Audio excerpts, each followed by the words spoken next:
Olá, sejam todos muito bem-vindos ao Alesp Cidadania. Hoje nós vamos falar sobre cuidados e a prevenção de doenças oculares em bebês e crianças. Assim como a importância do diagnóstico precoce para uma maior chance de sucesso no tratamento. E para falar sobre esse tema, nós recebemos de maneira remota o Dr. Daniel Camlotti, ele é médico oftalmologista. Doutor, seja muito bem-vindo. Eu que agradeço a participação e a oportunidade de esclarecer essas dúvidas. Muito bem. Doutor, eu começo então perguntando quais são as principais doenças que atingem as crianças quando a gente fala, de oftalmologia. Sim, a gente deve se preocupar com as patologias nas crianças desde o bebê, desde a maternidade, onde é feito o teste do olhinho para avaliar se existe uma catarata congênita, alguma opacidade que possa atrapalhar a visão desse bebê e que deve ser resolvida e tratada precocemente para evitar maiores complicações. Depois disso, a gente deve avaliar a retinopatia da prematuridade na própria maternidade, também para fazer um tratamento precoce e evitar complicações. Conforme a criança vai crescendo, a gente deve sempre avaliar a refração, o grau, saber a visão dessa paciente, se existe o estrabismo, o desvio ocular, ou até mesmo a anisometropia, a ambliopia, que seria a diferença de grau grande entre os dois olhos, que pode fazer com que alguns desses olhos fiquem preguiçoso, que a gente diz, e ele não desenvolva. Então a gente deve fazer um tratamento também precoce nesses pacientes, além de outras doenças, como tumores oculares, como retinoblastoma. Existem diversas doenças em crianças que devem ser detectadas, diagnosticadas e tratadas precocemente, evitando complicações maiores no futuro. Agora, doutor Daniel, o senhor falou do teste do olhinho, né? Eu sou mãe e me chamou a atenção essa questão desse teste, porque quando o bebê nasce, a gente se preocupa com aquele famoso teste do pezinho, né? Que é o mais famoso aí, que detecta várias doenças. Como que funciona o teste do olhinho? O teste do olhinho, o médico vai pegar um oftalmoscópio direto, que seria um aparelho que emite uma luz, e a gente consegue, por reflexo, a gente joga esse reflexo, essa luz no paciente, e a gente olha se esse reflexo é vermelho. Esse reflexo sendo vermelho, de volta para onde a gente está olhando naquele aparelho, é um reflexo normal. Quando esse reflexo apresenta uma certa alteração, que a gente chama de leucocoria, existe essa alteração dessa coloração do reflexo, a gente deve detectar e investigar algumas doenças. Não quer dizer que esse reflexo alterado seja algo grave, mas tendo alteração a gente deve correr atrás e investigar. Como eu falei, a catarata congênita, existe também às vezes a retinopatia da prematuridade, um descolamento de retina, algo que possa causar essa opacidade, essa dificuldade da passagem da luz no reflexo da pupila desse paciente. E tendo essa dificuldade, essa alteração, a gente deve investigar e lançar mão de alguns outros exames mais específicos para que a gente consiga entender o porquê da mudança do reflexo. É isso que eu ia perguntar para o senhor. O senhor falou se tiver alguma alteração, então, nesse exame, deve ser investigado com alguns outros exames. Quais são esses outros exames, doutor, e de que maneira eles são realizados? Sim, o paciente pode ser avaliado, vamos dar um exemplo, um paciente com retinopatia da prematuridade. Esse paciente deve ser dilatado na maternidade mesmo, a pupila, pinga um colírio, a pupila vai ser dilatada, e o médico, com a ajuda de um aparelho chamado oftalmoscópio indireto, ou até mesmo com o RETICAM, que é um aparelho de grande amplitude, que a gente consegue avaliar e até tirar foto da retina, a gente consegue investigar se existem alterações na retina relacionadas à prematuridade, ou até mesmo utilizando de algumas lâmpadas de fendas portáteis, para entender melhor se existe essa catarata congênita, que deve ser feita cirurgia rapidamente, porque quanto mais rápido feita a cirurgia da catarata congênita, maior a chance de reversão do quadro, porque se demora, esse olho já foi acometido por vamos dizer, ele não conseguiu desenvolver no tempo certo, então ele sempre vai ter uma visão pior do que o outro. Então, quanto mais rápido você fizer a cirurgia da catarata e o estímulo visual desse paciente, a chance de recuperação visual e, a longo prazo, uma sequela menor, provavelmente vai ser maior chance de melhores resultados, de bom prognóstico. Muito bem. Doutor, falando de catarata congênita, né, essa doença que o senhor citou agora, essa doença, ela é rara, é uma doença comum em crianças? O que causa? É uma doença genética? Ela não é tão comum, mas algumas infecções no pré-natal, como rubéola, sífilis, isso podem ser algumas causas dessa catarata congênita. Existe também até a toxoplasmose congênita, onde a mãe tendo essa toxoplasmose no pré-natal ativo, a gente deve ser avaliado até se existe a necessidade de tratar a mãe, se estiver ativa, e existe a transmissão durante a gravidez. Então, o fundo de olho, existe a probabilidade de formar uma cicatriz, em muitos casos na região macular da retina, seria o quê? O fundo do olho tem uma área nobre da visão, uma área central da visão que permite a nossa visão real, aquela que a gente enxerga. Em muitos casos, essa cicatriz da toxoplasmose se localiza na mácula, na região central. Então, quando o paciente nasce, se existe a cicatriz, não tem mais como a gente reverter. Então, também é importante avaliar isso para saber se a causa da baixa visual é algo já sequelar ou se é algo que pode ser tratado. Então, a investigação conjunta, completa desse paciente é importante ser feita para saber, existe só catarata congênita, existe algo mais junto com a catarata congênita, existe alguma síndrome com algumas outras alterações. Então, tudo isso deve ser avaliado até mesmo com outros médicos, pediatras, especialistas em endocrinologia infantil, infectologista, para saber se existe uma síndrome envolvida, se existe uma infecção que causou esse problema ou se é algo isolado. Muito bem, doutor. E aí você disse, né, que se houver uma cicatrização, infelizmente é algo irreversível, não pode ser resolvido. Se não houver essa cicatrização, o tratamento, ele é o quê? Operação e ele continua? A criança precisa utilizar óculos? Como que funciona o tratamento em relação a essa doença especificamente? A toxoplasmose, em muitos casos, a maioria dos casos, quando se existe, se ela é congênita, na grande maioria dos casos, essa paciente vai já nascer com essa cicatriz. Não quer dizer que ela seja macular. Ela pode ser alguma área periférica da retina que não vai afetar a visão, tá? Então, deve ser avaliado para saber se o desvio ocular, se a alteração dessa paciente é unilateral, se é bilateral, se existe chance de estímulo visual para esse olho bom, se existe algo mais além dessa cicatriz para que a gente possa ajudar na visão desse paciente. Agora, a toxoplasmose, quando ela em algum momento da vida ela é adquirida, ela pode, vamos dizer, ela fica dormente no corpo. Então, quando existe a diminuição da imunidade, ela pode reaparecer, ela pode reativar. Então, quando ela reativa, a gente consegue tratar com alguns medicamentos, e esses medicamentos conseguem segurar a evolução, principalmente quando não pegar a área central da visão e acaba acometendo, causando uma inflamação bem grande do olho, e deve ser feito o tratamento para evitar maiores sequelas. Mas é importante entender que a toxoplasmose a gente trata, faz ela dormir, mas em uma diminuição da imunidade, ela pode reativar. Então, todo paciente que tiver uma toxoplasmose, que a gente fala IgG positivo, mostrando que já teve contato alguma vez, ela pode reativar e explicar para o paciente alguns sinais da inflamação, que seria o embaçamento visual, o olho vermelho, inflamação. É sempre importante dizer que o olho vermelho não é conjuntivite em todos os casos. Existe a uveíte, que nesse caso da toxoplasmose pode causar olho vermelho, úlcera de córnea, algumas lesões graves que podem causar cegueira e não é conjuntivite. Então, olho vermelho não quer dizer só conjuntivite. Existem outras doenças muito mais graves que podem ter olho vermelho como sintoma.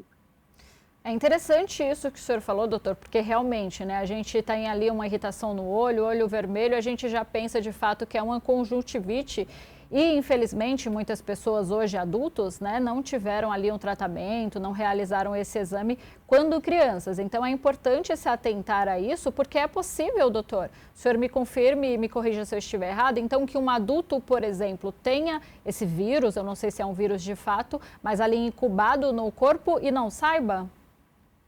Sim, é um protozoário que está incubado e que a pessoa pode conviver com isso a vida inteira, não aparecer os sintomas e ficar bem. Mas se ele tem aquele protozoário incubado, a imunidade diminuiu e eclodiu, reativou, pode acontecer essa baixa visual. Então, é importante sempre passar com o oftalmologista para saber a causa do olho vermelho, até mesmo agora no tempo seco. O tempo seco pode causar também olho vermelho.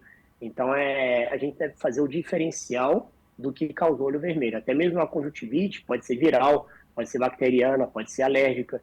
Então, o tratamento também é diferente. Não são todas as conjuntivites que têm o mesmo tratamento e algumas conjuntivites também podem deixar sequela, como por adenovírus podem causar infiltrados na córnea, que seria, vamos dizer, o tampão do relógio transparente. Esses infiltrados podem causar manchinhas na córnea e até deixar uma sequela a longo prazo. Então, deve ser tratado corretamente, o medicamento correto, com um oftalmologista de preferência, porque o clínico vai querer ajudar, mas ele não vai ter os aparelhos adequados para poder diferenciar esses tipos de conjuntivite e de causas de olho vermelho. Muito bem, doutor. É importante saber disso, de fato. Agora, doutor, a gente tem ali como costume procurar certos especialistas médicos uma vez por ano, 2 vezes por ano, fazer ali um controle, mas não é comum procurar, por exemplo, o oftalmologista até que ocorra alguma irritação, algum tipo de problema na vista. Qual que é a idade ideal, então, para começar a frequentar ali o consultório do oftalmo? A idade ideal, como eu falei, na maternidade, ele já deve ser avaliado. Então, pelo menos uma vez por ano. É claro que a criança que tem uma lesão maior e tem a retinopatia da prematuridade vai ter que ser vista com muito maior frequência, mas pelo menos uma vez por ano, por quê? Até os 7 anos de idade, se esse paciente tiver estrabismo, tiver esse desvio ocular, tiver essa ambliopia que eu falei, que é uma diferença grande de olho para o outro, e não desenvolve o olho que tem um grau maior, ele deve ser tratado. Ele deve utilizar o óculos e deve ser feito o tampão ocular, que é você fechar o olho bom, que tem um grau menor ou que não tem o estrabismo, para estimular o olho ruim a desenvolver, senão ele fica esquecido. E isso a gente faz, a maioria das vezes, só tem um bom prognóstico, um bom resultado, até os 7 anos de idade. E muitos pais só deixam para levar a criança depois dessa idade, porque acham que agora ele está no aprendizado, na idade escolar. É verdade, doutor. Inclusive, Passar. desculpa, é que o seu som falhou um pouquinho aqui para a gente, doutor. Mas, de fato, o senhor citou a idade escolar e muitos problemas oculares são descobertos na escola, né? Porque o professor percebe ali uma dificuldade da criança de acompanhar o que tá sendo colocado na lousa, né? Então, é importante, antes até dessa idade escolar, frequentar o oftalmo, fazer os exames ali de rotina, né? Sem dúvida, porque se for deixar para essa idade, se existir essa ambliopia, esse olho preguiçoso, ele não vai conseguir mais fazer o tampão, já perdeu o tempo correto. Então, o levar para o oftalmologista, mesmo sem ter sintoma algum, é muito importante para fazer um tratamento precoce, evitando complicações. É claro que no colégio, essa criança que está no fundo, começa a apertar o olho, sentir dor de cabeça, começa a levantar para enxergar, começa a ir mal no colégio, tendo notas ruins, às vezes as notas ruins são porque ele não está conseguindo acompanhar, porque ele é mais alto, senta lá atrás, e existe um grau maior do olho de miopia, que é a dificuldade de enxergar de longe, e é detectada até pela professora. Mas, na grande maioria dos casos, não é bom esperar que a professora detecte ou que a gente veja que ele está chegando perto da televisão, porque às vezes um olho está funcionando bem, ele está enxergando bem, mas o outro olho está esquecido pelo grau alto que ele tem. Então, por isso a importância de fazer a consulta de rotina, evitando, vamos dizer, perder o tempo de tratamento desse olho que tem um grau maior ou estrabismo, porque não vai apresentar sintoma, porque o outro olho contralateral vai estar suprindo essa necessidade. Muito bem. Agora, doutor, o senhor citou até os 7 anos de idade para utilizar aquele tampão. Depois dessa idade, não funciona mais? Por quê? Porque é como se a gente tivesse o desenvolvimento neurológico da visão, a gente consegue fazer esse desenvolvimento neurológico até os 7 anos de idade. Então, depois disso, a gente pode até colocar o óculos, fazer melhorar um pouco mais a visão, mas vamos dizer que o desenvolvimento neurológico da visão, claro, não é um 7 certinho, um pouco para mais, um pouco para menos, mas mais ou menos nessa idade, é aquela idade que a gente fala, vamos tentar até essa idade o tratamento que seria o momento que a gente conseguiria um melhor resultado. Então, como eu digo, a gente não enxerga com o olho leva a informação para o cérebro. Então, esse desenvolvimento neurológico da visão, a gente consegue até os 7 anos. Então, você precisa apagar aquele, vamos dizer, fechar o olho bom, que ele está utilizando e deixando o outro esquecido, e forçar o outro que está esquecido a enxergar e desenvolver essa visão neurológica até os 7 anos de idade. Muito bem. Doutor Daniel, a gente sabe que a tecnologia tem avançado de maneira muito rápida. Eu imagino também que no âmbito médico aconteça da mesma maneira. O senhor pode citar, por exemplo, o senhor falou agora do tampão, e eu lembro quando eu era criança, muitas crianças ainda utilizavam, né, tapavam o olho ali, iam para a escola dessa maneira. O tratamento ainda é o mesmo? Houve avanços nesses tratamentos? O principal tratamento costuma ser ainda ser o tampão. Existe a possibilidade de você pingar alguns colírios que embaçam a visão com o paciente que não consegue utilizar o tampão. Existem até alguns colírios hoje em dia, e tem estudos que mostram que aquele paciente automíope e aumenta o grau de 0,75, mais do que 0,75 a cada 6 meses, existem alguns colírios que conseguem diminuir essa velocidade de evolução. Até alguns óculos que, vamos dizer, especiais, que têm algumas tecnologias que também mostram que conseguem segurar um pouco mais a evolução e o aumento dessa miopia, tá? Só que junto com isso, a gente tem que levar em consideração também que alguns estudos mostram que também até os 7 anos de idade, se você exagera no uso de aparelhos eletrônicos, celulares, iPad, tudo que é próximo, você está estimulando aquela contração da musculatura, a acomodação da visão, e isso pode modificar a anatomia do olho, aumentando o grau da miopia. Então, o que a gente vê no dia a dia, as crianças utilizando a leitura de perto para celulares, computadores o tempo todo, até os 7 anos de idade, são estudos mostram que isso pode aumentar o grau de miopia. Então, junto com a tecnologia, a gente tem que ter a nosso favor também aquelas regras do dia a dia, não proibir, mas colocar alguns limites do uso de celulares, computadores, tudo isso.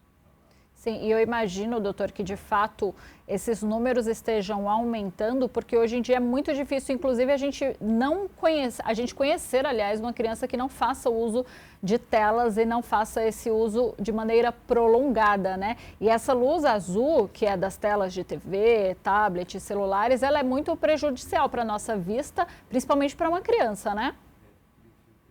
Sim, essa luz azul, ela tem podem causar a longo prazo uma catarata mais precoce. Quem tem tendência à degeneração macular relacionada à idade, que é uma doença da retina, também mostra que essa luz azul pode ter influência. Essa luz azul, ela pode até interferir no sono, ela pode causar insônia. Se você pega o celular ali antes de dormir, você está, vamos dizer, enganando aquele hormônio do sono, que é a melatonina, e você acha o seu cérebro acha que é dia. Então, você acaba tendo insônia por aquele uso do celular próximo à hora de dormir. Então, essa luz azul, ela tem os seus efeitos prejudiciais. Claro que a tecnologia, os avanços, a gente não pode deixar de lado, a gente deve utilizar, mas, como eu falei, com limite. Não dá para a gente proibir a criança, mas a gente deve colocar limites. Ela deve também brincar, deve ir para o sol, porque o sol estimula alguns hormônios, dopamina, que vai ajudar não evitar o aumento desse olho, porque é o aumento do olho que vai causar a miopia. A miopia é o olho maior do que o normal. Então, esse hormônio evita que ele cresça muito rapidamente. Você, estando no ambiente externo, exposição à luz solar, você vai ter o maior estímulo desse hormônio, e se você fechar dentro de casa, lendo o celular, computador, você vai ter o menor estímulo desse hormônio e ter a maior chance desse olho crescer e aumentar a miopia. Muito bem. Doutor, falando em miopia, quais são as doenças oculares mais comuns na infância? As doenças oculares, a gente fala que a criança nasce com, a grande maioria das vezes, claro, com um olho menor do que o normal. Então, pode nascer com a hipermetropia, que seria um olho um pouco menor. Ela vai crescendo, ela pode, com esse crescimento, modificar esse grau.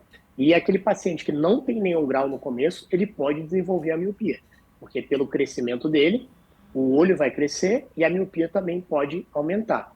Além do astigmatismo, seria aquela distorção da visão, você olha aquele objeto de longe e vê, mas vê distorcido, não tem aquela imagem totalmente perfeita. Então esse astigmatismo também pode acontecer em crianças e deve sempre ser feito um diagnóstico diferencial para saber se esse astigmatismo tem uma doença por trás ou não. que seria o ceratocone. O ceratocone, quem tem na família genética, esse ceratocone pode fazer aos poucos essa progressão do astigmatismo, porque a córnea vai abaulando, e esse abaulamento vai aumentando o astigmatismo. E a gente sempre explica para os pacientes com rinite alérgica que tem essa predisposição que deve-se evitar coçar os olhos, porque coçar os olhos constantemente, quem já tem essa predisposição, pode ajudar a piorar o ceratocone, aumentando o astigmatismo. Muito interessante, doutor. É importante saber disso mesmo. Agora, doutor, para esses dois casos que o senhor citou, quais são os tratamentos? Na maioria dos casos, refração, grau, seria óculos, principalmente em crianças. Então, a gente indica na maioria das vezes óculos, tá? Lente de contato, a gente toma muito cuidado, a gente sempre tem que explicar para os pais e para as crianças os cuidados e os riscos de utilizar lente de contato quando esse paciente é menor de idade, porque você utilizar lente com cuidado, a chance de ter um problema é quase nenhuma. Existe, mas é quase nenhuma. Mas se você não tem um cuidado, não limpa a lente de uma forma correta, não troca o líquido na caixinha de forma correta, você não tira, não tem cuidado de lavar a mão. Então, criança que não tem cuidado, não tem um adulto ali por perto, lente de contato deve ser tomado muito cuidado. Então, a princípio, óculos. E tem a parte da cirurgia, que seria a cirurgia refrativa, que ela é mais indicada quando o grau está estabilizado. Então, a miopia, o astigmatismo, na grande maioria das vezes, vai evoluir até os 23, 25 anos. Então, só depois dessa idade que a gente começa a pensar na cirurgia pela estabilidade do grau. Então, para a criança, na grande maioria das vezes, é indicado óculos, correção ótima. Muito bem, doutor. Agora, doutor, existe também um câncer ocular, né? O senhor fala um pouquinho Sim. disso para a gente? Sim, existem alguns cânceres oculares, mas o câncer ocular mais comum na infância é o retinoblastoma. Esse retinoblastoma é um câncer que se forma atrás do olho, na retina, e que ele é mais comum antes dos 5 anos de idade. Ele pode aparecer antes dos 2, mas na média entre 2 a 5 anos de idade. Então, essa avaliação deve ser feita precocemente, porque no reflexo vermelho ou numa foto com flash você pode perceber essa mudança do reflexo, como eu falei, aquela leucocoria, aquele reflexo esbranquiçado como se fosse de olho de gato, mas em alguns casos, quando ele é periférico, você não consegue detectar, quando ele é muito precoce. Mas se você detectou que no reflexo vermelho ou numa própria foto com flash teve uma alteração desse reflexo vermelho, você deve fazer o fundo do olho, avaliar mais precocemente para saber se existe esse câncer ocular ou se algum diagnóstico diferencial, ou até algumas vezes não tem nada, às vezes só por uma inclinação da iluminação aconteceu essa mudança de reflexo, mas não quer dizer que tenha um problema. E esse câncer deve ser tratado precocemente. Existem tratamentos com quimioterapia, até intraarterial mais localizado, até algumas placas que a gente fala de braquiterapia, laser, endolaser, crioterapia, que você consegue, vamos dizer, queimar esse tumor, terminar com esse tumor, evitando maiores complicações, dependendo da região que ele acometeu. Então, o tratamento precoce, o diagnóstico precoce é muito importante também nesse caso. Entendi. E, doutor, esse câncer, ele tem sintomas? Pode ter sintoma, como eu falei, o principal de todos é essa leucocoria, quando você vai tirar uma foto com flash, ele pode ter uma mudança desse reflexo vermelho, como eu falei, pode causar um estrabismo, um desvio ocular, não quer dizer que o desvio ocular seja um câncer ocular, mas deve ser feito o diagnóstico diferencial. Em alguns casos pode apresentar uma inflamação ocular, uma baixa visual, mas o principal sintoma é essa mudança do reflexo, principalmente quando você tira uma foto com flash. Ok, doutor. Doutor, agora falando da famosa conjuntivite, que parece ser tão comum. Ela pode deixar sequelas se for maltratada?